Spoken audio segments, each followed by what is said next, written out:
अस्सलाम वालेकुम दोस्तों। Welcome to my YouTube channel AH clinic one.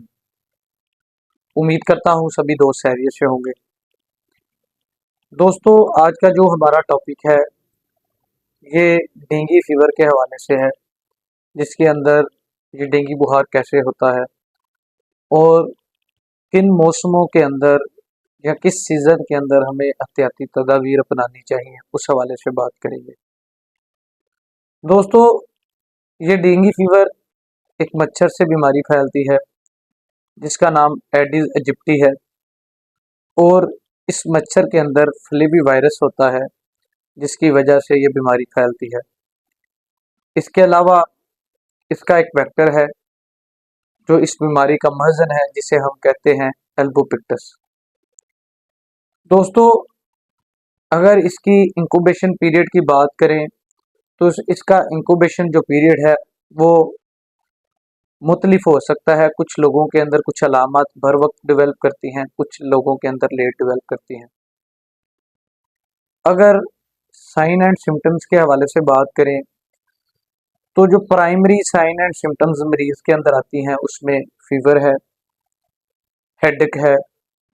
उसके अलावा मरीज की जो चेहरे का रंग है वो सुर्ख हो जाता है। इसके अलावा जिस्म पर धब्बे निकलना शुरू हो जाते हैं, छोटे छोटे रैशेस बनना शुरू हो जाते हैं। उसके साथ साथ जॉइंट्स पेन होना शुरू हो जाती है। दोस्तों, और अगर इसका जब बर वक्त ट्रीटमेंट नहीं करवाया जाता या इसको ठीक नहीं किया जाता तो बाज़ दफ़ा डेंगू हेमोरेजिक फीवर होने के ज़्यादा चांसेस होते हैं।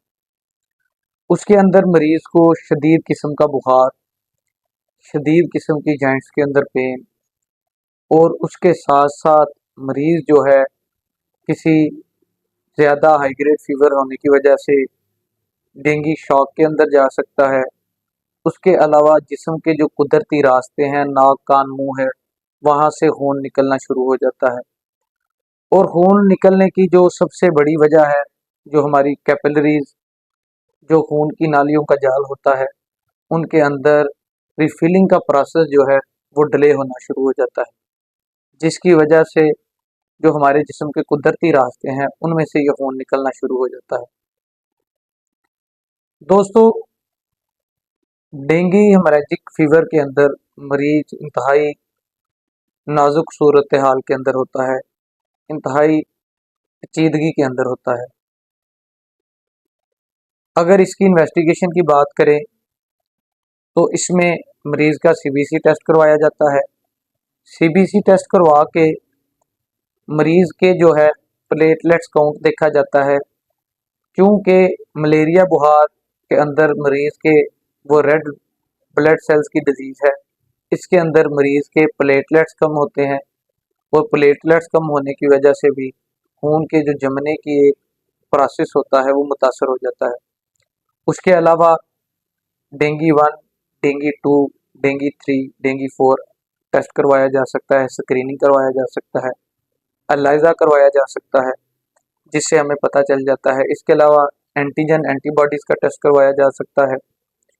उसके साथ साथ मरीज़ को जो है फर्दर अगर इस पे बात की जाए तो ट्रीटमेंट के हवाले से अगर हम बात करें, इन्वेस्टिगेशन के बाद ट्रीटमेंट का जो प्रोसेस है उसमें मरीज़ को एंटीपायरेटिक मेडिसिन दी जाती हैं, मरीज़ को होल ब्लड की ट्रांसफ्यूजन करवाई जा सकती है, मरीज़ को प्लेटलेट ट्रांसफ्यूज करवाए जा सकते हैं।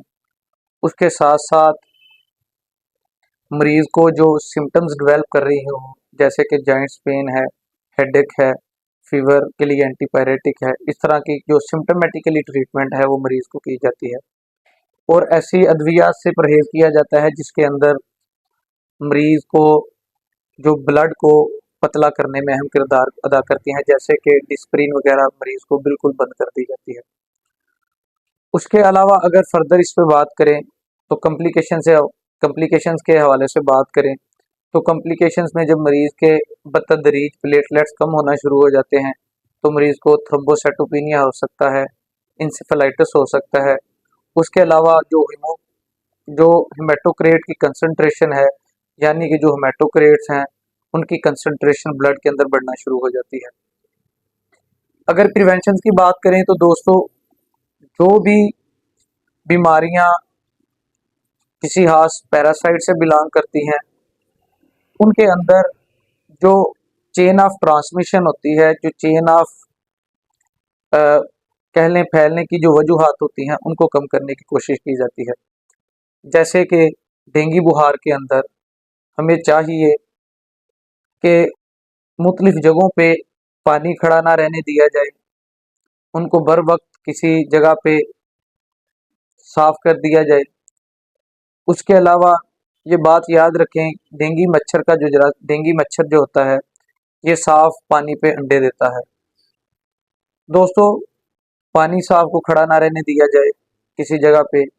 उसके अलावा इसका मच्छर सूरज के तुलू होने से 1-2 घंटा पहले और गुरूब होने के 1-2 घंटा पहले और बाद में काटता है। जिन दिनों में मच्छर की अफजाइश का सीज़न होता है, इन दिनों में चाहिए हमें पूरे बाजुओं वाले कपड़े पहने जाएं, बच्चों को पहनाए जाएं। उसके अलावा उनको निक्कर, टी शर्ट ऐसे कपड़ों से परहेज़ करवाना चाहिए, जिसकी वजह से उनको काटने में आसानी मिलती है। या उसके साथ साथ मरीज़ को एंटी मॉस्किटो लोशन इस्तेमाल करने चाहिए। इसके अलावा घरों के अंदर बर वक्त स्प्रे करवानी चाहिए। उसके साथ साथ खिड़कियों पे, दरवाज़ों पे पर्दा लगाना चाहिए, जिसकी वजह से मच्छर के आने का रास्ता कम हो। उसके अलावा आजकल मार्केट के अंदर लाइट्स मिलती हैं। इसके अलावा बैडमिंटन की तरह की कुछ चीज़ें मिलती हैं, जिनको हम इस्तेमाल करके मच्छर रोशनी की तरफ माइल होता है, आता है, और उसके साथ जब वो आके अटैच होता है तो वो मर जाता है। इस तरह की चीज़ों का इस्तेमाल करना चाहिए। दोस्तों, डेंगू बुखार को हड्डी तोड़ बुखार भी कहते हैं, ब्रेक बोन फीवर भी कहते हैं। इसके अंदर हमारी हड्डियों के अंदर शदीद किस्म की दर्द होती है, जिसकी वजह से इसे हड्डी तोड़ बुखार भी कहा जाता है। दोस्तों, डेंगू फीवर के अंदर जितनी ज़्यादा प्रिवेंशन इस्तेमाल की जाएं, जो आगे मैं आपको बता चुका हूँ, तो उतना ज़्यादा इससे बचने के चांसेस होते हैं। और इसके अलावा अगर कोई बीमार हो जाए, उसके अंदर इस तरह के सिम्टम्स डेवलप हो जाएं, तो उसको चाहिए कि बर वक्त हॉस्पिटल विजिट करे, वहाँ पे चेकअप करवाए। इसके अलावा अगर होम्यो की ट्रीटमेंट के हवाले से हम बात करें, तो कुछ ऐसी पेटेंट मेडिसिन हैं जिनके कमालात के रिजल्ट मिलते हैं डेंगू फीवर के अंदर, जैसे कि क्रोटेलस हैरिडास है, लेक्सिस है।